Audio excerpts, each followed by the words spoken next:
Hello दोस्तों, Radhe Radhe. Study for UP exam में आप सबका स्वागत है। लूसेंट की एंशिएंट हिस्ट्री चल रही थी। आज उसका चैप्टर नंबर 6 है गुप्त काल, जो 319 ईस्वी से 540 ईस्वी तक चला था। तो चलिए इसके क्वेश्चन करते हैं। फर्स्ट क्वेश्चन है, गुप्त वंश का संस्थापक कौन था? तो गुप्त वंश का संस्थापक था श्री गुप्त। गुप्त किसके सामंत थे? कुषाणों के सामंत थे। गुप्त वंश के किस शासक ने सर्वप्रथम महाधिराज की उपाधि धारण की थी? तो चंद्रगुप्त प्रथम ने महाधिराज की उपाधि धारण की। सूची फर्स्ट को सूची सेकंड से सुमेलित करना है। प्रयाग अथवा इलाहाबाद प्रशस्ति अभिलेख, तो ये समुद्रगुप्त से संबंधित है। इसको ऐसे याद ध्यान रखना, प्रयागराज में संगम होता है और तीनों नदियाँ समुद्र में मिल जाती हैं। तो इस तरह ध्यान रखना। जो समुद्रगुप्त का अभिलेख कहाँ है? प्रयाग इलाहाबाद वाला। बिलसड स्तंभ लेख, तो ये कुमार गुप्त से संबंधित है। भीतरी स्तंभ लेख स्कंद गुप्त से, जब हम कोई कंद फूल खाते हैं तो उसका भीतरी हिस्सा खाते हैं, तो उससे याद रखना भीतरी स्तंभ लेख हो जाएगा स्कंद गुप्त से। मंदसौर लेख बंधु बर्मन से, बंधु मंद मंद चलो, ठीक है, तो मंदसौर लेख हो जाएगा बंधु बर्मन से। एक बार फिर से देख लो। प्रयाग अथवा इलाहाबाद प्रशस्ति अभिलेख समुद्रगुप्त से संबंधित है। बिलसड स्तंभ लेख कुमार गुप्त से संबंधित है। भीतरी स्तंभ लेख स्कंद गुप्त से संबंधित है। मंदसौर लेख बंधु बर्मन से संबंधित है। नेक्स्ट, गुप्त शासन के दौरान निम्नलिखित में ऐसा व्यक्ति कौन था जो एक महान खगोल विज्ञानी और गणितज्ञ था? आर्यभट्ट महान खगोल विज्ञानी और गणितज्ञ था। गुप्त शासकों की सरकारी अथवा दरबारी भाषा थी संस्कृत थी। इतिहासकार B.A. स्मिथ ने किसकी विजय से प्रभावित होकर उसे भारत का नेपोलियन कहकर पुकारा? तो समुद्रगुप्त को भारत का नेपोलियन कहा जाता है। गुप्त वंश का वह राजा कौन था जिसने हूणों पर भारत पर आक्रमण करने से रोका? तो स्कंदगुप्त ने हूणों को रोका था। गुप्त राजवंश किस लिए प्रसिद्ध था? तो कला एवं स्थापत्य के लिए प्रसिद्ध था। अजंता कलाकृतियाँ किससे संबंधित हैं? तो गुप्त काल से संबंधित है। कुछ विद्वानों के अनुसार कवि कालिदास किसके राज कवि थे? तो चंद्रगुप्त द्वितीय विक्रमादित्य कहा जाता था, उनके कवि थे। अजंता चित्रकारी का विषय वस्तु निम्नलिखित किससे संबंधित है? तो बौद्ध धर्म से संबंधित है। उत्तर गुप्त युग में जो विश्वविद्यालय प्रसिद्ध हुआ वह था नालंदा। एरड़ अभिलेख का संबंध किस शासक से है? भानुगुप्त से है। फाहियान किसके शासनकाल में भारत आया था? तो चंद्रगुप्त द्वितीय के शासनकाल में भारत आया था। भारतीय संस्कृति का स्वर्ण युग था, तो गुप्त काल भारतीय संस्कृति का स्वर्ण युग था। नेक्स्ट देखते हैं, फाहियान कहाँ का निवासी था? तो फाहियान चीन का निवासी था। सेतु बंध का रचनाकार प्रवीरसेन सेकंड किस वंश का शासक था? तो प्रवीरसेन सेकंड वाकाटक वंश का शासक था। किस गुप्तकालीन शासक को कविराज कहा गया? समुद्रगुप्त को कविराज कहा जाता है। स्कंदगुप्त को किस स्तंभ लेख में सक्रोपम कहा गया? तो कहोम स्तंभ लेख में इसको सक्रोपम कहा गया। नेक्स्ट क्वेश्चन देखते हैं। श्रीलंका के राजा मेदवर्मन ने किस स्थान पर भगवान बुद्ध का मंदिर बनवाने के लिए समुद्रगुप्त से अनुमति मांगी थी? तो श्रीलंका के जो राजा थे मेदवर्मन, वो भगवान बुद्ध का मंदिर बनवाना चाहते थे। तो कहाँ पे बनवाना चाहते थे? बोध गया में, और उसके लिए उन्होंने समुद्रगुप्त से अनुमति मांगी थी। मंदिर निर्माण कला का जन्म सर्वप्रथम कब हुआ? तो गुप्त काल में मंदिर निर्माण कला का विकास हुआ था। चंद्रगुप्त द्वितीय ने विक्रमादित्य की उपाधि कब धारण की? तो जब शकों का उन्मूलन कर दिया था उसके बाद उन्होंने विक्रमादित्य की उपाधि धारण की थी। गुप्त काल के सर्वाधिक लोकप्रिय देवता कौन थे? तो विष्णु जी थे। चंद्रगुप्त द्वितीय ने अपनी किस विजय की खुशी में चांदी के विशेष सिक्के जारी किए? तो शकों को पराजित करने के बाद उन्होंने चांदी के सिक्के जारी किए थे। मेहरौली दिल्ली स्थित लौह स्तंभ का निर्माण किस सदी में हुआ था? तो जो मेहरौली दिल्ली में है लौह स्तंभ, उसका निर्माण चतुर्थ सदी में हुआ था। आगे देखते हैं। तो नेक्स्ट क्वेश्चन है हमारा, फाहियान और हेनसांग किसके राज्यकाल में आए थे? तो फाहियान चंद्रगुप्त विक्रमादित्य के में आया था और हेनसांग हर्षवर्धन के समय आए थे। धन्वंतरी कौन थे? धन्वंतरी ये एक प्रसिद्ध चिकित्सक थे, चंद्रगुप्त विक्रमादित्य के दरबार के, और 9 रत्नों में एक थे। गुप्तकालीन शासन प्रणाली किस प्रकार की थी? तो राजतंत्रात्मक थी। फाहियान द्वारा रचित ग्रंथ फूको की निम्न में से किसका विवरण नहीं मिलता? तो बौद्ध धर्म के सिद्धांतों का विवरण नहीं मिलता है। गुप्त स्थापत्य कला का सर्वोत्कृष्ट मंदिर निम्न में से कौन सा है? तो देवगढ़ का दशावतार मंदिर जो उत्तर प्रदेश में है, तो ये सर्वोत्कृष्ट मंदिर है। अजंता की गुफाएं, किन गुफाओं का निर्माण गुप्त काल में हुआ था? तो 16, 17 और 19 इनका निर्माण गुप्त काल में हुआ था। अमरकोश के लेखक अमर सिंह किस शासक के दरबार में जुड़े थे? तो चंद्रगुप्त द्वितीय के दरबार में जुड़े थे। गुप्त संवत को प्रारंभ करने का श्रेय किसे जाता है? तो चंद्रगुप्त प्रथम को जाता है। चंद्रगुप्त प्रथम ने गुप्त संवत का प्रारंभ किस उपलक्ष्य में किया? तो अपने राजरोहण के स्मारक के रूप में किया। प्रयाग प्रशस्ति अभिलेख का लेखक हरिश्सेन किस शासक का दरबारी कवि था? तो समुद्रगुप्त का कवि था। गुप्त काल को प्राचीन भारत का क्लासिकल युग क्यों कहा जाता है? क्योंकि कला व साहित्य के क्षेत्र के अपने चरमोत्कर्ष पर पहुँचने के कारण, जिसकी वजह से इसको गोल्डन एज भी कहा जाता है। सारनाथ के धम्मिक स्तूप का निर्माण किस काल में हुआ था? तो गुप्त काल में हुआ था।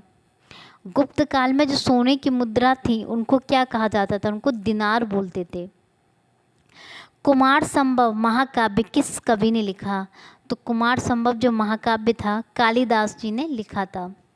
नालंदा विश्वविद्यालय की स्थापना का युग है? तो नालंदा विश्वविद्यालय गुप्त काल में हुआ था और कुमारगुप्त प्रथम ने इसका निर्माण करवाया था। गुप्त युग में भू राजस्व की दर कितनी थी? तो ये उपज का छठा भाग, उपज का छठा भाग। नगरों का क्रमिक पतन किस काल की एक महत्वपूर्ण विशेषता थी? तो गुप्त काल की एक महत्वपूर्ण विशेषता थी। किस वंश के शासकों ने मंदिर एवं ब्राह्मणों को सबसे अधिक ग्राम अनुदान में दिया था? तो गुप्त वंश को दिया था। दिल्ली के मेहरोलू के कुब्बत उल इस्लाम मस्जिद के प्रांगण में स्थित प्रसिद्ध लोह स्तंभ किसकी स्मृति में है? तो चंद्र की स्मृति में बनाया गया है। कालिदास द्वारा रचित मालविका गिनमित्र नाटक का नायक था? तो अग्निमित्र था। समुद्रगुप्त की सैनिक उपलब्धियों का वर्णन उसके किस अभिलेख में मिलता है? तो प्रयाग प्रशस्ति अभिलेख में मिलता है। निम्न में से किस काल में स्त्रियों को पुरुषों के बराबरी थी? तो गुप्त काल में स्त्री और पुरुष बराबर थे। कौन सा राजवंश हूणों के आक्रमण से अत्यंत विचलित हुआ था? तो गुप्त वंश था, जो गुप्त काल चल रहा था वो हूणों के आक्रमण से बहुत विचलित हुआ था। निम्नलिखित में कौन सा नाटक कालिदास जी ने नहीं लिखा था? तो जानकी हरण कालिदास जी ने नहीं लिखा था, जबकि मालविका गिनमित्र, अभिज्ञान शाकुंतलम, विक्रमोर्वशीयम ये तीनों ही कालिदास जी ने लिखे थे। नेक्स्ट क्वेश्चन देखते हैं, अजंता गुफाओं के सरीकी जैसी गुफाएं मध्य प्रदेश में कहाँ हैं? तो बाथ धार में पाई जाती है। गुप्त वंश ने किस अवधि से किस अवधि तक शासन किया था? तो 319 ईस्वी से लेकर 500 ईस्वी तक किया था। बाल विवाह की प्रथा आरंभ हुई? तो गुप्त काल में बाल विवाह की प्रथा आरंभ हुई थी। सोने के सर्वाधिक सिक्के किस काल में जारी किए गए? तो सबसे ज़्यादा सिक्के जो जारी किए गए थे गुप्त काल में। यूरोपीय भाषा में अनुदित अथवा अनुवादित प्रथम भारतीय ग्रंथ कौन सा था? तो अभिज्ञान शाकुंतलम था। सती प्रथा का पहला उल्लेख कहाँ से मिलता है?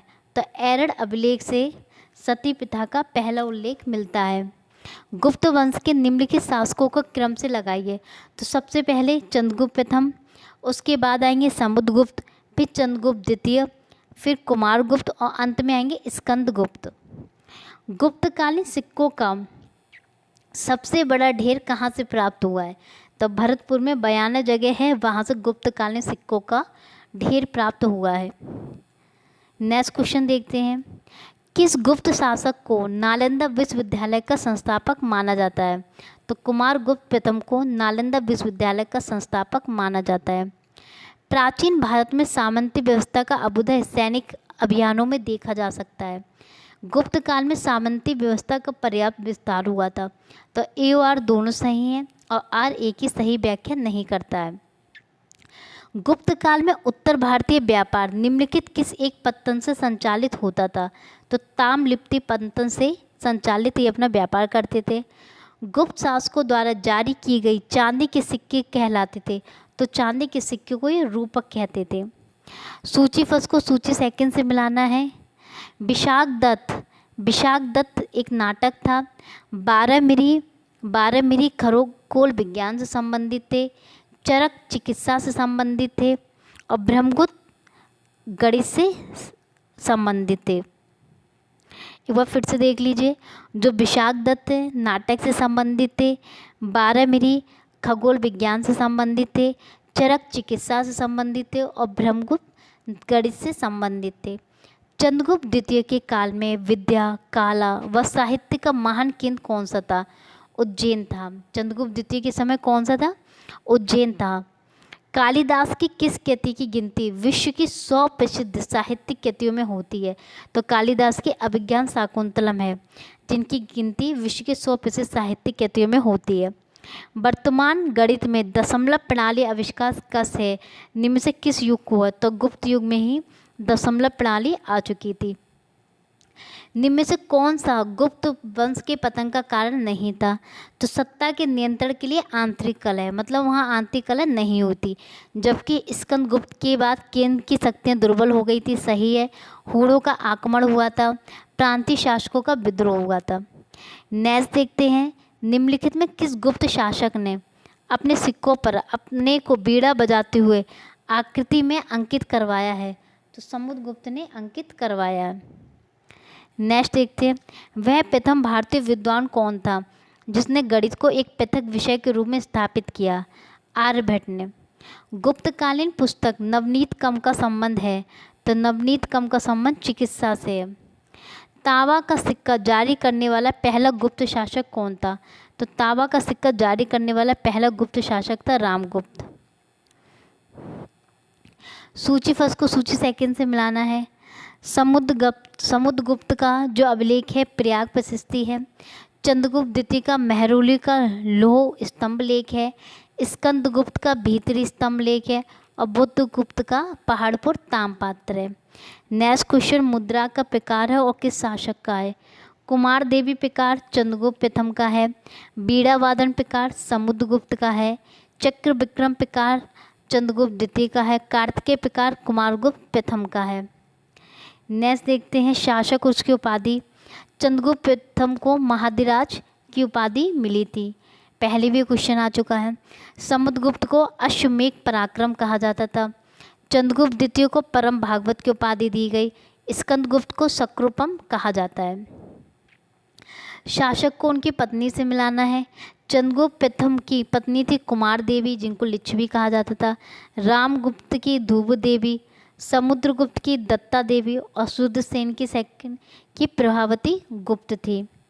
किस शासक ने दक्षिणापथ में स्थित 12 राज्यों पर धर्म विजय प्राप्त की थी? तो समुद्रगुप्त ने 12 राज्यों पर धर्म विजय की थी। सर्व राजो क्षेत्र यानी सभी राजाओं को उखाड़ फेंकने की उपाधि किसने धारण की? समुद्रगुप्त ने की। किसके अंतिम शासक रुद्रसिंह तृतीय को पराजित कर और उसकी हत्या कर शकों का अंतिम रूप से उन्मूलन किया था? चंद्रगुप्त द्वितीय ने किया था, जिसके बाद उन्होंने विक्रमादित्य की उपाधि ली थी। रचनाकार और रचना को सुमेलित करना। आर्यभट्ट की आर्यभट्टीय, धन्वंतरि की नवनीत कम है, ब्रह्मगुप्त की ब्रह्म सिद्धांत है और 12 मिरी की पंच सिद्धांतक है। आगे देखते हैं, सुदर्शन झील जिसका निर्माण चंद्रगुप्त मौर्य के सौराष्ट्र प्रांत के गवर्नर पुष्पगुप्त ने करवाया था, जिसकी मरम्मत पहली बार शक शासक रुद्रदमन ने करवाई थी, दूसरी बार मरम्मत स्कंदगुप्त ने करवाई थी। सूची फर्स्ट को फिर से सूची सेकंड मिलाना है। जो पिशाच के विभाजन है उसके प्रशासक को क्या कहा जाता था? तो भुक्ति जो प्रांत होता था उसको प्रशासक उपरिक होते थे। विषय या जिला तो उसके विषयपति होते थे, नगर के नगरपति थे और ग्राम के ग्रामिक थे। कौन सुमेलित नहीं है? युद्ध व शांति का मंत्री किसको बुलाया था? महासंत विद्यगिरक को। महादंड नायक ये सेना का सर्वोच्च अधिकारी था। विनय स्त्रीक स्थापक धार्मिक मामलों का प्रमुख अधिकारी था, लेकिन महाशवपति ये गज सेना का अध्यक्ष नहीं होता था। सूची फर्स्ट को सूची सेकंड से फिर मिलाना है। क्षेत्र भूमि जो होती थी वो कृषियोग्य भूमि को कहा जाता था।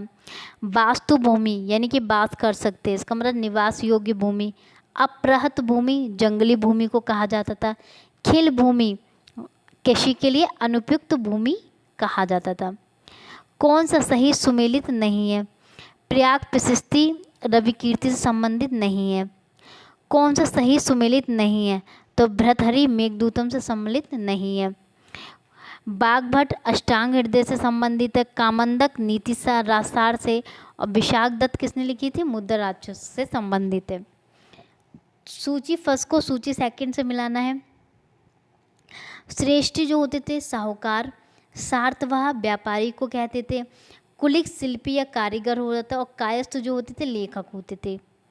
आगे देखिए, मिहिर कुल का संबंध है, तो मिहिर कुल का संबंध किसका है? हूर से है। कन्नौज को सर्वप्रथम महत्ता प्रदान करने वाले थे, तो मोखरी थे। गुप्त राजा जिसने विक्रमादित्य की पदवी ग्रहण की थी, तो चंद्रगुप्त द्वितीय ने की थी। कुतुब मीनार के निकट स्थित लौह स्तंभ वैज्ञानिकों का ध्यान क्यों खींच रहा है? कि उसकी जंग रोधकता के कारण। प्राचीन भारत में गुप्त काल से संबंधित गुफा चित्रांकन के केवल 2 उदाहरण उपलब्ध हैं। इनमें से एक अजंता की गुफा में दिया गया चित्रांकन है। गुप्त काल के चित्रांकन का दूसरा अवश्य उदाहरण किस स्थान पर उपलब्ध है? तो बाघ गुफाएं। पुंडवर्धन भुक्ति अवस्थित है, तो उत्तर बंगाल में। नेक्स्ट, परम भागवत उपाधि धारण करने वाला प्रथम गुप्त शासक था, तो समुद्रगुप्त था। दोस्तों इसमें 93 क्वेश्चन थे जो आपके कंप्लीट हो गए। पसंद आए तो लाइक कीजिए, नहीं पसंद आए डिसलाइक कीजिए, रीज़न बताइए। बाकी आप सब्सक्राइब कीजिए। Thank you so much. Radhe Radhe.